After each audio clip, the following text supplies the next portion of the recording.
Hello guys, আসসালামু আলাইকুম। এই যে আমরা এখন একজনের সাথে পরিচয় হব। সে একটা একতারা বানিয়েছে অনেক কষ্ট করে। তার হাতে এই যে আমরা দেখতে পাচ্ছি যে একতারাটা। তো আমরা এখন তার কাছে বিস্তারিত শুনবো। তুমি একতারা কতদিন ধরে বানাইছো? 3 দিন ধরে। 3 দিন ধরে? ও, তা বাজতেছে কেমন? একটু বাজিয়ে দেখাও তো।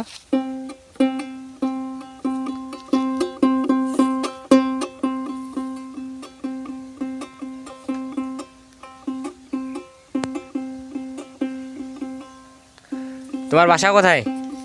ওগরাবাড়ি, কোন জেলা? পঞ্চগড়, উপজেলা? দেবঘোষ। দেবীগঞ্জ। হ্যাঁ, তোমার নাম কি? সত্যেন হাসদা। সত্যেন হাঁসদা।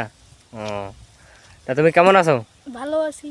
ও, তা তোমার এই এই যে লাউয়ের কিয়া লাগিয়ে তুমি কেন এটা এই প্লাস্টিকের বোতল লাগাইয়েছো?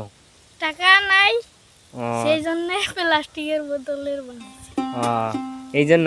আর যদি টাকা থাকতো তাহলে কি লাউয়ের খোলস লাগাইতা? হ্যাঁ, ও, তো গাইস দেখতে পাচ্ছেন যে এই ছেলেটা অনেক কষ্ট করে একটা একতারা বানিয়েছে। তার মধ্যে আরো কি কি প্রতিভা আছে তা আমরা জানি না।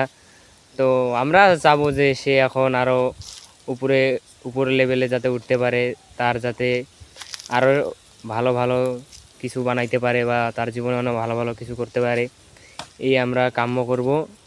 তো সবাই আশা করি ভালো থাকবেন। শুভ বিদায়।